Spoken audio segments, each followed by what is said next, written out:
the most decorated living veteran in Harlan, Texas, had $43 to his name and a forged signature on his deed. He didn't know either of those things yet. A retired Army Ranger and an 88-pound German Shepherd were about to change that. Subscribe to find out how. The town of Harlan, Texas, doesn't wake up so much as it surrenders to the heat. By the time the sun clears the flat horizon east of Fort Worth, the asphalt on Mockingbird Lane is already soft enough to hold a boot print, and the scrub grass along the roadside has gone the color of old straw. It is the kind of town that appears on maps but not in conversations. A place where the water tower still bears a name that younger generations have stopped pronouncing correctly, where the barbershop opens at 7 and closes when the owner feels like it, and where everybody knows which houses hold which sorrows without ever having to ask. It is, in the precise and unforgiving way of small Texas towns, a place where a man can live his entire life and still die alone. Earl Beckett had lived on Mockingbird Lane for 61 years. And on this particular Tuesday morning, in the dead weight of August, he rose at 5 o'clock as he had done every day since 1958, when the United States Air Force had first trained the habit into his bones. He dressed in the dark without needing a light khaki trousers, a faded blue flannel shirt, despite the heat, because his body no longer read temperature the way it once had.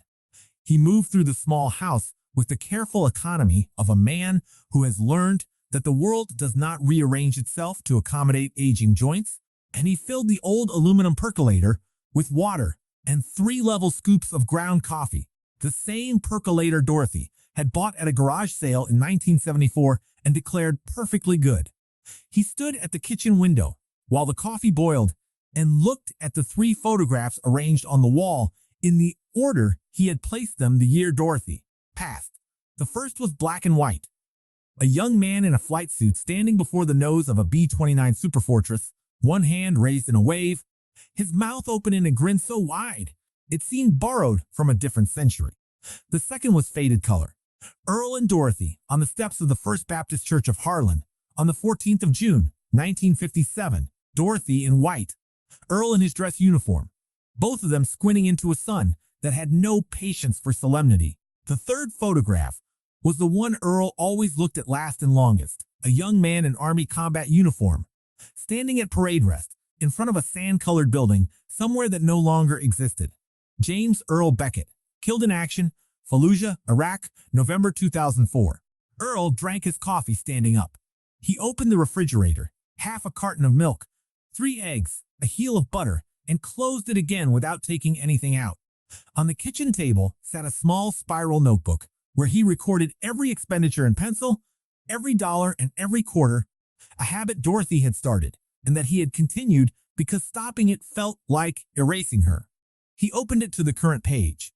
The month's remaining balance was written in the bottom right corner, in his careful, slanted hand.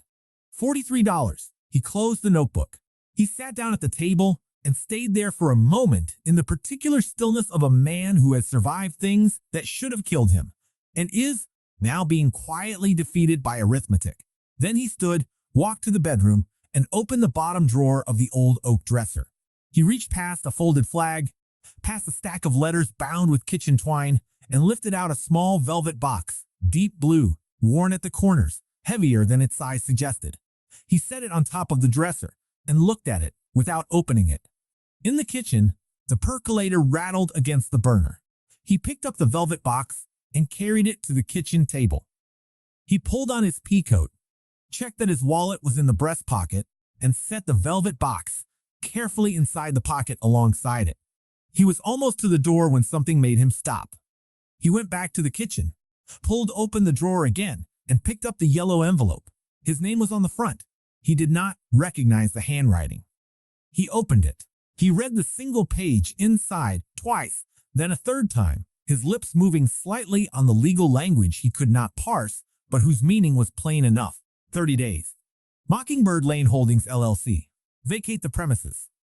At the bottom of the page, in a signature block he recognized without difficulty, was the name of the man who had sat at this same table 2 years ago, drunk this same coffee, and told Earl he had nothing to worry about. Dwayne R. Pruitt, attorney at law. Earl folded the letter and put it in his coat pocket alongside the velvet box. He picked up his cane. He walked out into the August heat and started down the road toward town. Cole Darden came awake at 4:53 in the morning the way he always did. Not gradually, the way civilians described waking, but all at once, like a switch thrown in a dark room. He was sitting up before the dream fully released him, his back wet through his t-shirt, his right hand pressed flat against the mattress in the reflexive search for the rifle that hadn't been there in 14 months. The dream was not the explosion. He had learned to expect the explosion, had built walls around it in his sleep. What got through the walls was the silence after, the absolute, pressurized quiet that followed the blast on the road outside Kandahar. A silence so complete it seemed to have weight and temperature, and in that silence, the particular stillness of two men who would not be getting up. Axel was already standing beside the bed. The dog had not barked, had not whined, had simply positioned his 88 pounds between Cole and whatever the night still held, his broad head resting on the edge of the mattress at the level of Cole's thigh. Cole put his hand on the back of the dog's neck and sat there, breathing until his heart rate dropped below 100. Axel waited. He was good at waiting. Cole had bought him 18 months ago from a trainer in Weatherford who ran dogs for police departments across North Texas. Axel had washed out of the program, not because of any deficiency in intelligence or obedience, but because, as the trainer had put it with some bewilderment, the dog was too tuned in to people. He would break off a task mid-execution to attend to a handler who was stressed, which was precisely the kind of behavior that made him useless as a patrol dog and invaluable as everything else. The apartment Cole rented, $650 a month, behind a garage on the south side of Harlan, was clean in the way that spaces are clean when there is nothing in them. One mattress on a frame, one table, two chairs, a single shelf with a coffee maker and a box of protein bars. On the wall above the table, a paper map of Afghanistan, the kind issued by the army and annotated in black marker, 3 red X's in the Kandahar province. Next to the third X, in handwriting that had pressed hard enough to dent the paper, Kowalski, Torres. Cole got dressed in the dark, work pants, steel-toed boots, a gray t-shirt, and made coffee and ate a protein bar standing at the kitchen window, watching the flat Texas dark turn gray at the edges. He had 3 jobs today. The first one required a specific gauge of electrical wire and a set of capacitor clips he didn't have, which meant a stop at Harlan Feed and Hardware before 8. He disliked the hardware store. He disliked most enclosed spaces with overhead fluorescent lighting, which covered a substantial portion of the built environment of Harlan, Texas. But Axel made it manageable, and the hardware store opened early, and Walt Kowalczyk, who owned it, was the kind of man who did not ask questions or attempt conversation beyond what the transaction required, which Cole valued above almost any other social quality. He loaded Axel into the cab of his Ford F-150, a 2009 model with 140,000 miles and a heater that worked better than the air conditioning, and pulled out of the gravel lot behind the garage. It was 6:41 in the morning and already 91 degrees. On Main Street, heading north toward the hardware store, Cole slowed at the intersection of Main and 2nd because a delivery truck had double parked outside the diner and was blocking his lane. While he waited, he looked across the street and saw the office of Dwayne Pruitt, attorney at law, its dark-tinted windows still black in the early light, its small parking lot empty, and in front of the office, on the sidewalk, stood an old man in a peacoat. He was holding a sheet of paper in both hands and reading it the way a person reads something they already understand, but cannot yet accept. He read it, folded it, put it in his coat pocket, and then stood there for a moment on the sidewalk in the rising heat with his eyes on the locked door of the office. And there was something in the set of his shoulders, not defeat exactly, but the precursor to it. The moment before a man decides whether to bend or break, that Cole filed away without knowing why. The delivery truck moved. Cole drove on. In the back seat, Axel turned his head and watched the old man on the sidewalk until they turned the corner. Harlan Feed and Hardware had occupied the same building on Commerce Street since 1948, when Walt Kowalczyk's grandfather had opened it with a handshake loan from the First National Bank and a conviction that a town needed a good hardware store the way it needed a good church, maybe more. 3 generations had changed almost nothing about the interior. The pine floors worn to a silver-gray smoothness by 76 years of boot traffic. The ceiling fans that moved the air without cooling it. The hand-lettered price signs on the shelving. The smell of machine oil and sawdust. And something underneath both of those smells that was simply the oldness of a place that has been useful for a long time. Walt Kowalczyk, 68 years old, third of his line, sat behind the counter, with the Harlan Courier folded open to the crossword. A pencil behind his ear, a cup of gas station coffee at his elbow. It was 8:12 in the morning, and he had already unlocked the front door and turned on the fans. The bell above the door rang, and Walt looked up and said good morning to the back of a man who was already moving toward the center aisles, with the slow, deliberate pace of someone whose knees have filed formal complaints. Walt recognized the peacoat before he recognized the face. Earl Beckett had been coming into this store for as long as Walt could remember, first with Dorothy and then, in the last 2 years, alone. He was a thin man, angular in the way of men who have been lean their whole lives and have simply become more so with age. And he moved through the store with the unhurried precision of someone performing a task he has thought about in advance. He selected a 60-watt light bulb from the electrical aisle. He selected a box of water crackers from the small shelf of dry goods near the back. He brought both items to the counter and set them down and reached for his wallet. Walt rang the items up. $4.17. Earl produced his debit card and ran it through the reader. The machine beeped once, a small, flat, definitive sound, and displayed the word Decklink in green letters on its small screen. Earl looked at the screen. He ran the card again. Decklink. Walt set down his pencil. He opened his mouth to say something, the decent thing. The neighborly thing. The thing you said to a man you'd known 20 years when his card didn't go through, and Earl raised one hand from the counter. Just slightly. Just enough. It was the quietest no Walt had ever seen, and it stopped him completely. Earl stood at the counter for a moment, with his eyes on the surface of the worn pine, and something moved across his face that was not quite shame and not quite grief, but occupied the territory between them.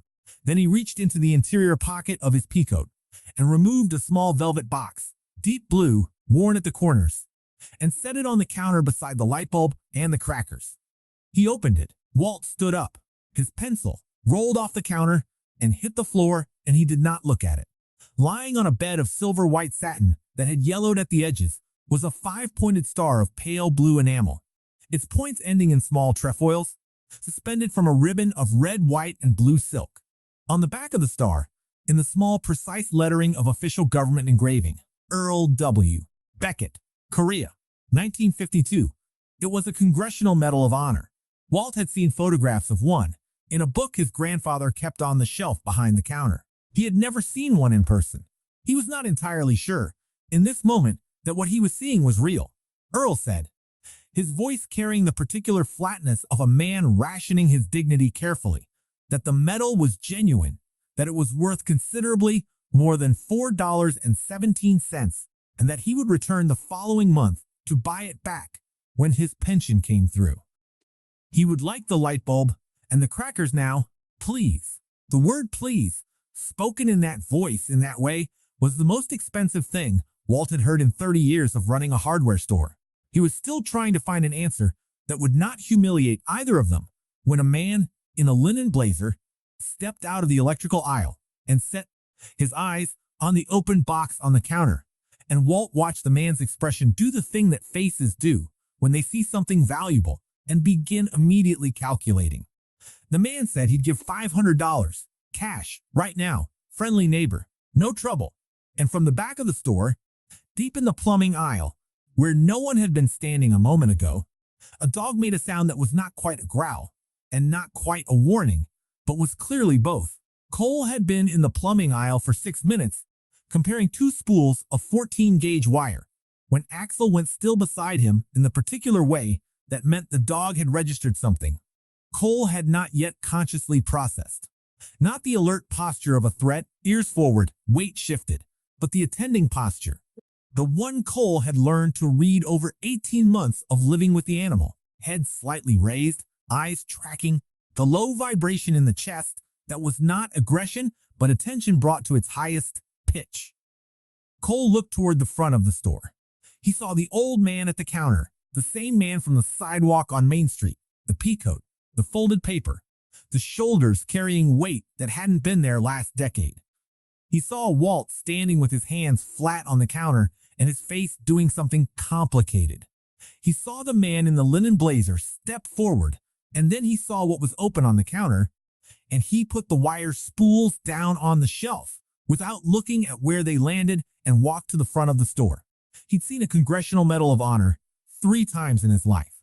Once in a display case at the Army Museum at Fort Benning, once around the neck of a retired general at a ceremony in Kandahar, and once in a photograph in the hallway of the 75th Ranger Regiment's headquarters building next to the name of a man who had died in Mogadishu in 1993. He had never seen one lying on the counter of a hardware store next to a box of crackers. Cole put his hand on the shoulder of the man in the linen blazer. Not hard, not a grab, the flat, steady pressure of someone establishing a boundary, and said quietly that the man should step back. The man turned, took in Cole's size, and the expression on Cole's face, and the 88-pound German Shepherd standing at Cole's left knee with its amber eyes fixed and unblinking, and stepped back. Cole picked up the velvet box. He held it the way you hold something that belongs to history rather than to you, closed the lid carefully, and placed it in Earl's hands. He said, without introduction or preamble, for the old man to put it away. Earl looked at him. It was the measured, unhurried look of a man who has assessed people under conditions considerably more revealing than a hardware store, and Cole stood still and let himself be assessed. Earl said, "You're military." Cole said, "Army Ranger, 75th Regiment, 3 tours in Afghanistan." Earl was quiet for a moment. Then he nodded. One short, downward movement that communicated more than a paragraph of speech, the specific acknowledgement that passes between people who have stood in similar places and endured similar things and do not need to explain this to each other. Cole paid Walt $4.17. Then he carried the bag to the door, held it open, and told Earl his truck was outside. Emotional people, in the cab of the Ford, with the engine running and the air conditioning doing its imperfect best against the Texas heat, neither man spoke for the first 3 minutes. Axel shifted and put his head on Earl's boot. Earl sat with his hands folded on his knees and looked at the road ahead, and Cole drove, and the silence between them was not uncomfortable. It was the silence of 2 people who have learned that talking too soon is a kind of lying. Earl spoke first, still not looking at Cole, his voice carrying the careful neutrality of a man sharing something he has held a long time. He said he had never framed the medal. Cole asked why. Earl said that 6 men better than himself had died so that he could be standing in front of a president to receive it, and that hanging it on a wall looked too much like celebrating that fact. Cole's hands tightened on the wheel by a fraction. He did not say anything. Outside, Harlan slid past the diner, the dollar store, the vacant lot where something had burned down and nobody had rebuilt. The house on Mockingbird Lane was small and red brick and shaded on the west side by a live oak that had been there longer than the house. The porch steps sagged on the left side, and the screen door needed a new spring, and one of the gutters had pulled away from the fascia at the corner. The accumulated small deteriorations of a house maintained by a man alone, a man whose attention had been directed inward for 2 years. Inside, it was immaculate. The floor was swept. The furniture, a sofa, 2 armchairs, a coffee table, a shelf of books, was arranged with the precision of someone for whom order was not an aesthetic preference, but a psychological necessity. On the shelf beside the books, a photograph of Dorothy, a photograph of James, and a Bible with a broken spine from use. The kitchen table was set for 1. Cole asked for the paperwork. Earl retrieved a flat tin box from beneath the bed, the old soldier's filing system, the documents that mattered, kept close and physical, and set it on the kitchen table, and opened it without ceremony. Cole sat on the floor, with the box between his knees, and sorted through the contents, the way he had once sorted through intelligence packets in a forward operating base in Helmand Province, looking for the discrepancy, the thing that didn't fit, the number that appeared where a different number should be. There was a great deal of paper, reverse mortgage documents, insurance forms, bank correspondence, utility bills, a death certificate for Dorothy Ann Beckett, a copy of a last will and testament, and near the bottom, clipped together with a binder clip, a set of documents under the heading of Mockingbird Lane Holdings LLC, a property transfer agreement, an authorization for property management services, and a signature page. Cole unclipped the signature page and set it on the table. He went back through the box and found an older document, a loan application from 2019 with Earl's signature on it. He placed the two signatures side by side on the table and looked at them under the kitchen light. Earl was standing in the doorway between the kitchen and the hall, watching. Cole looked up and said he needed Earl to tell him everything he remembered about the day he signed the Mockingbird Lane documents. Earl came and sat at the table. He said it had been 8 weeks after Dorothy passed. He said Pruitt had driven out to the house, had sat in the chair Cole was sitting in now, had drunk coffee, and expressed his condolences, and explained that he was there to help Earl protect his assets, to make sure everything was in order. Earl said he had signed what Pruitt told him to sign. He said he had not read everything carefully. He said Dorothy had always handled the paperwork. He said this last part, looking at his hands on the table, and Cole recognized the specific weight behind those words. Not stupidity, not carelessness, but the particular vulnerability of a man whose grief had temporarily evacuated the part of him that questioned things. Cole said carefully that the signature on the transfer document did not match Earl's signature on the loan application. Earl looked at both signatures. The difference was not dramatic. A slightly different slant to the capital E, the tail of the final T extending differently, but it was consistent across every letter. Earl sat very still. He looked at Cole and said, "You mean it isn't my signature?" Cole said that was correct. Earl sat with this for a long moment. He put one hand flat on the table and the other in his lap, and he looked at the wall above the shelf where Dorothy's photograph stood, and the expression on his face was the expression of a man who has just understood something terrible and is deciding, in real time, what kind of man he intends to be about it. Then he reached into the tin box and pushed aside a small manila envelope and stopped. He picked up the envelope. It was pale yellow. The handwriting on the front was not Earl's. It was smaller, more careful, the handwriting of someone who had learned penmanship in a different era. His name in that handwriting. He had not put this envelope here. He had never seen it before. He opened it with the slowness of a man who suspects what he is about to find. Inside was a single folded note, and when he unfolded it and read the 3 sentences on the page, the color left his face entirely. Dorothy had written it. She had written it 6 months before she died. She had written, "Earl, do not sign anything else for Pruitt. I don't trust him. I'm sorry I didn't say this to your face. I ran out of time." Cole made the call from the front porch, standing in the heat with his back to the screen door, keeping his voice low. Danny Pruitt, no relation to the attorney, had been his team sergeant in the 75th until an IED outside Jalalabad took most of the hearing in his left ear and ended his career. He now ran a private investigations firm out of Austin, working primarily for insurance companies and occasionally, when asked by people he trusted, for free. Cole gave him the name, the LLC, the county, the address on Mockingbird Lane. He said he needed everything Danny could find, and he needed it fast. Danny said he would call back. Cole went back inside. Earl was still at the kitchen table, Dorothy's note folded on the table in front of him, his hands wrapped around a coffee cup that had long since gone cold. Axel had moved to Earl's side and was leaning against the old man's leg with the gentle, deliberate pressure of an animal that understands the specific weight of grief. Cole sat across from him. He did not say anything about the note. There was a time for information and a time for silence, and this was the second kind. They sat together for 40 minutes, the kitchen fan turning overhead, the heat pressing against the windows from outside, until Cole's phone rang. Danny talked for 7 minutes. Cole listened without speaking, except once, when he said, "Say that again," and Danny said it again, and Cole looked at the wall. When Danny finished, Cole thanked him and put the phone down on the table and looked at Earl. He said, "Pruitt has done this 8 times in 6 years, not counting Earl. All veterans, all over 75, all widowed or without close family. Earl received this information without visible reaction. He sat with it for a long moment, the stillness of a man whose capacity for absorbing catastrophe had been calibrated in places most people never visited. And then he said, quietly, that he was not the only one. Cole said, "No, sir." Earl said, "Then we are not doing this only for me." Cole looked at him. The old man was looking at the note in Dorothy's handwriting, and something had shifted in his expression. Some reorganization of purpose that Cole recognized from the moment. Before a mission brief concluded and men stopped being individuals and became a unit.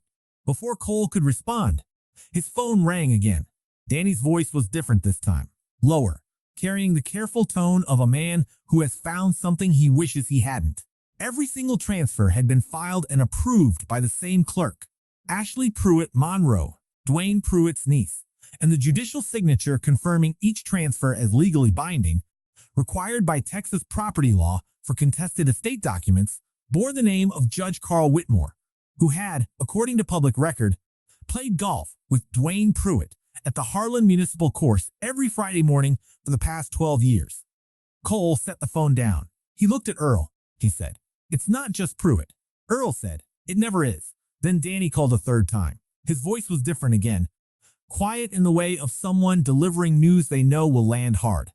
He had found a 10th name in the LLC's financial records, a transfer authorization signed 6 months before the others, at a time when the signatory would have been severely ill and legally vulnerable. The name on the document was Dorothy Ann Beckett.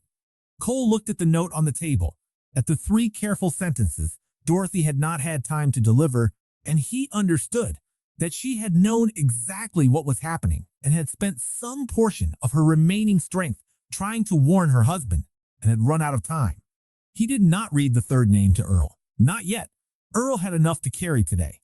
They went the following afternoon, after Cole had spent the morning on the phone with Danny and with a contact at the FBI field office in Dallas, whom he had known from a joint task force operation in 2019, and after Earl had pressed his good shirt and polished his shoes with the methodical care of a man preparing for something that mattered.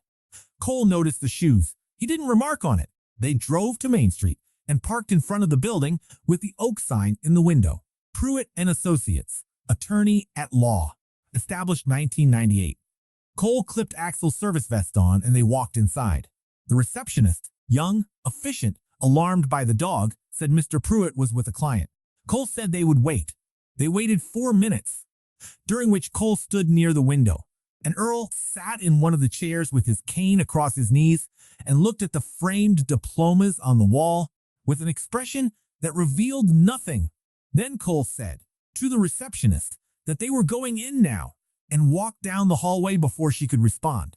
Pruitt's office was large for Harlan, a mahogany desk, leather chairs, a window looking out toward the water tower, the accumulated furniture of a man who charged by the hour and wanted you to know it. Pruitt himself was behind the desk, a heavy-set man in his early 50s with silver hair, and the particular brand of Texas courtesy that functions as a form of control.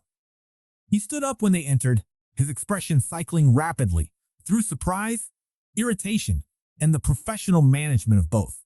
He said Earl's name with manufactured warmth and looked at Cole and asked who he was dealing with. Cole said his name and his unit.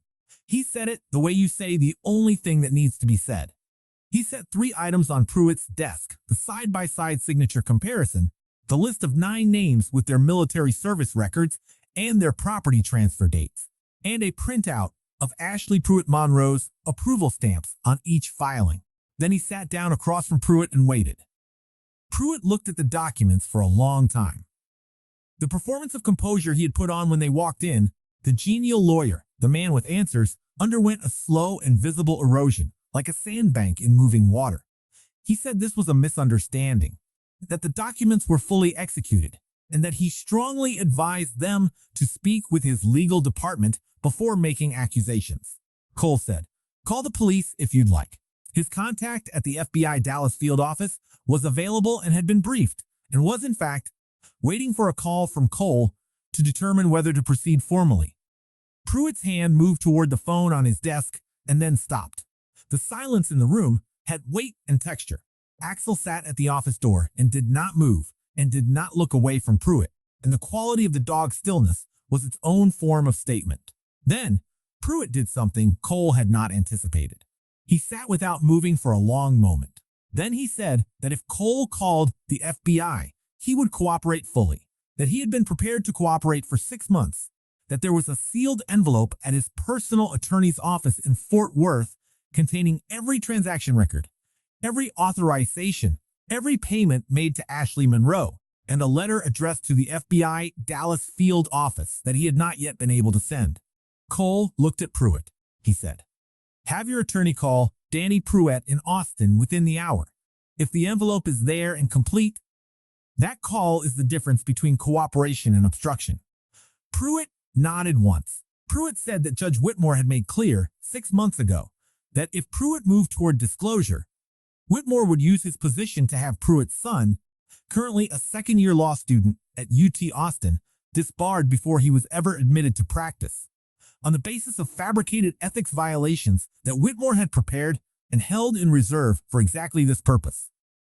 Earl, who had not spoken since entering the office, said, "Your son is studying law." Pruitt said yes. Earl said, "My son studied soldiering. He died in Fallujah in 2004. He said this without anger, without accusation, as a simple statement of the distance between two kinds of loss. Pruitt looked at Earl Beckett for the first time without the apparatus of professional detachment, and what crossed his face in that moment was something genuine and ugly and human. The look of a man seeing, perhaps for the first time, the full shape of what he had done. Cole made 4 phone calls from the parking lot outside Pruitt's office, with Axel sitting in the passenger seat of the Ford, and Earl sitting in the back with his cane upright between his knees and his eyes on the middle distance. The first call was to Danny in Austin, who had already been in contact with the Texas Rangers Cold Case Fraud Division and was standing by. The second was to the FBI Dallas field office. The third was to the Texas Attorney General's office, which handled judicial misconduct at the state level, and had, according to Danny, been looking for a clean case against Carl Whitmore for 3 years. The fourth was a brief call to a number Cole did not announce, after which he sat quietly in the driver's seat for a moment before starting the engine. What happened over the following week was the kind of institutional machinery that moves invisibly until it doesn't. Warrant applications, asset freezes, the particular bureaucratic acceleration that occurs when multiple agencies converge on a target simultaneously, and the evidence has been handed to them, sealed and complete. Ashley Pruitt Monroe was detained at the county clerk's office on a Thursday morning while she was in the middle of approving a routine deed transfer, which was the detail that Cole found most fitting. Judge Carl Whitmore received a call from the State Bar Association that same afternoon, followed the next morning by 2 Texas Rangers in plain clothes who asked him to accompany them to Austin for a conversation. Dwayne Pruitt surrendered voluntarily the following Monday, with his attorney, a different attorney from Fort Worth. Cole learned all of this in pieces, through calls from Danny and from the FBI contact, while he sat with Earl at the kitchen table on Mockingbird Lane and relayed the information as it arrived. Earl listened to each development with the focused patience of a man accustomed to receiving reports in the field and processing them without visible reaction. At 6:15, Cole received a text from the FBI agent with a detail from the financial audit of Mockingbird Lane Holdings. He read it twice. He set the phone down and looked at the table for a moment. Earl asked what it said. Cole told him a portion of the funds, not the majority, but a consistent percentage, over 6 years, had been transferred to an organization called Veterans Forward Fund, a registered nonprofit that provided housing assistance and mental health services to post 9/11 veterans in 3 states. Pruitt had established it in 2018, 1 year into the scheme. Earl said nothing for a long time. He looked at his coffee cup. He said, "That doesn't make it right." Cole said, "No, sir." Earl said, "But it means he knew what he was doing was wrong." Cole said, "Yes, sir." Earl said, "I don't know what to do with that." Cole said he didn't either. They sat with it in the way that 2 people sit with things that resist resolution, not trying to resolve them, just acknowledging their presence. Later, after dark, Cole remembered the third call Danny had made, the name he had not yet read to Earl. He looked at the old man across the table, at the tin box still open on the counter, at Dorothy's note folded beside it. He said there was one more thing. He told Earl about Dorothy, that her name appeared in the records as the first signatory, that Pruitt had approached her while she was ill, that she had signed documents she believed were protective. Earl reached out and picked up Dorothy's note and held it. He read it again, though Cole knew he had it memorized by now. He said she knew she was trying to fix it before she left. He said this quietly, almost to himself, not with bitterness, but with the particular grief of a man who has just understood that the person he loved was protecting him right up to the end, and that the protection arrived, as it sometimes does, too late to help and exactly on time to matter. They left the following Monday, when the temperature had dropped to 94, and Cole had packed a cooler with water and sandwiches, and the list of 8 remaining addresses printed on a single sheet of paper that Earl kept folded in his shirt pocket. Axel rode in the back seat with the windows down, his head occasionally appearing between the 2 front seats when the truck slowed in traffic. Earl navigated from the printed sheet, reading the addresses in a clear voice, and Cole drove, and the two of them moved through the flat Texas geography, the long straight roads between towns, the fence lines, and the oil rigs, and the grain elevators, and the small towns with their water towers and their dollar stores, without speaking much, which had become their natural register. Harold Sims was 83 years old and lived, or had lived, on a property outside a town called Bowie that his great-grandfather had broken from the hardpan in 1901. The farm was still legally in litigation, its transfer contested, its future uncertain. Harold met them at the end of the drive, in a pair of overalls and work boots, and did not speak for the first several minutes after Cole explained the situation. Then he walked out into the dry field behind the barn and crouched down and picked up a handful of red dirt and held it in his closed fist. And Cole and Earl stood at the edge of the field and did not say anything, because there was nothing to say that was equal to that gesture. Ruth Calloway was 79 and had served as an Army nurse in Vietnam and had spent 40 years after that working in a county hospital in Wichita Falls, and she lived now in a small apartment that did not belong to her and took a bus to the pharmacy twice a month for the medication that kept her blood pressure at a level that did not constitute an emergency. When Earl sat across from her at her kitchen table and told her that the money Pruitt had taken would be returned, and that the property transfer was being contested, she looked at Earl for a long time and then said, "Do you know how many boys I watch die on tables? Do you know what it does to a person?" Earl said yes. Ruth said, "I know you do." She made coffee, and they stayed for an hour. Jean Pacheco was 81 and had been at the Chosin Reservoir in the winter of 1950 and had survived things that medical science still struggled to explain.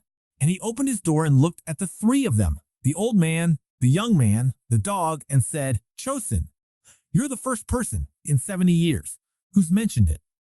Without looking somewhere else, Cole and Earl visited 6 addresses that day, and 2 the following morning, and each door opened onto its own country of loss and endurance, and the particular dignity of people who had been wronged and had not stopped being themselves despite it. On the second afternoon, Cole arrived at the 8th address, a small house on a street in Fort Worth registered to Walter Hines, 77, Vietnam, 2 tours with the 101st Airborne, and found it empty. A neighbor in a folding chair on the adjacent porch said Walter had left 3 months ago, that a company had sent people to change the locks, that she hadn't seen him since. Cole spent the better part of 2 days locating Walter Hines, working the phone from motel rooms and rest stops across North Texas, while Earl slept in the passenger seat with Axel's head on his knee. He found Walter in the parking lot, behind a Walmart in southwest Fort Worth, living in the bed of a 2001 Chevy pickup, under a tarp strung between the cab and 2 poles, with a camp stove and a small battery radio and a plastic bin of clothing, and the absolute self-contained stillness of a man who has decided to stop expecting anything from the world. Cole knocked on the side panel of the truck. Walter cracked the tarp and looked out with the eyes of someone who had long ago cataloged the categories of people who knocked on things you lived under, none of them good. He said he didn't have anything left to take. Cole said he hadn't come to take anything. He said Walter deserved to sleep inside, and he said it simply, without emphasis, as a statement of fact, and something in Walter's face shifted at the plainness of it. Not relief, not yet, but the first hesitant loosening of a posture that had been braced against the world for a very long time. Walter climbed out of the truck. He was a tall man, still, with the residual bearing of someone who had once been asked to hold a line and had held it, and he stood in the Walmart parking lot in the late afternoon light and looked at Cole and then at Earl, who had gotten out of the Ford and was standing with his cane on the asphalt, and Walter said, "Korea?" Earl said, "B-29. Wonson, 52, Walter said. Daktu, 67. They shook hands in the parking lot, while Axel stood between them with his tail moving slowly.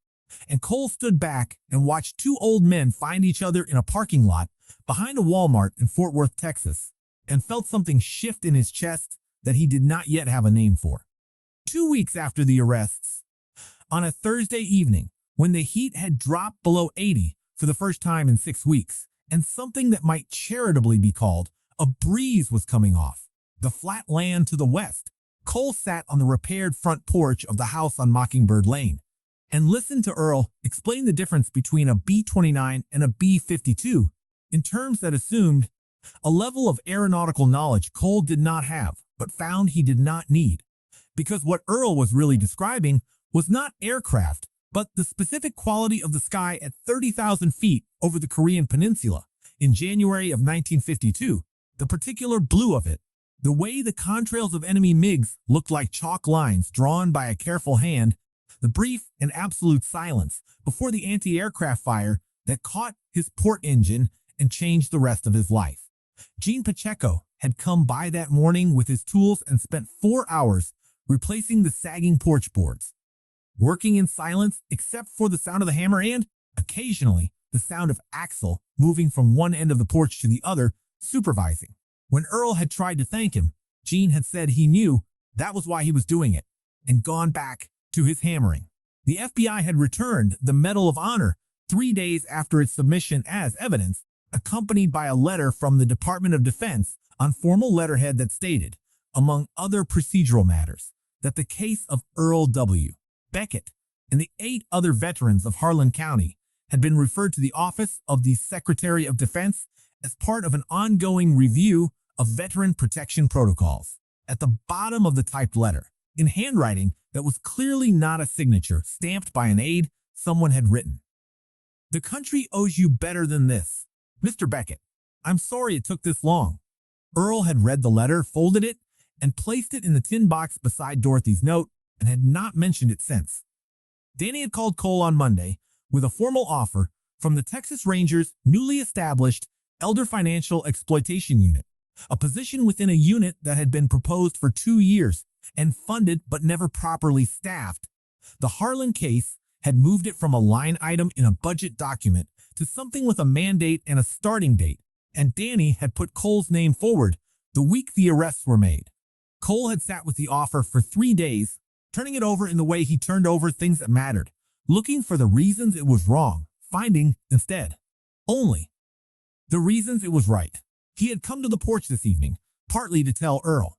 Earl listened to him lay it out, the unit, the mandate, Danny's endorsement, the starting date, without interrupting, and when Cole finished, Earl was quiet for a moment, and then said it seemed to him that Cole had known what he was going to do from the afternoon he put his hand on that man's shoulder in the hardware store, and that all the thinking since had been Cole's way of making sure he was choosing it, rather than falling into it, which was a distinction worth taking the time to make.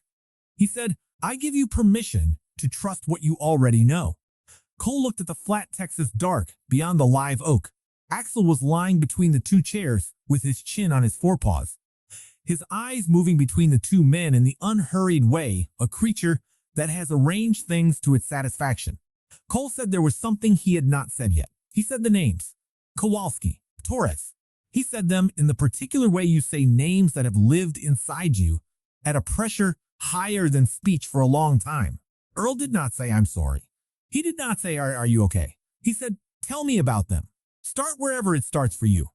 Cole started with Kowalski, Ryan Kowalski, from Racine, Wisconsin, who had an inexplicable devotion to a particular brand of gas station beef jerky and who had once, on a fire base in Helmand Province, taught Cole 3 chords on a travel guitar for reasons neither of them had ever fully articulated.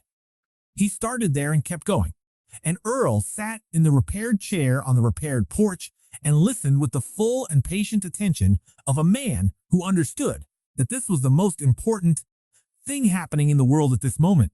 And Axel shifted and put his head on Earl's boot, and the night came down over Harlan, Texas, soft and dark and unhurried, and the 2 men sat in it together for a long time. If this story moved you, hit like and subscribe, so stories like Earl and Cole's keep reaching people who need them. Drop a comment telling us which moment stayed with you the longest, and let us know what part of the world you're watching from.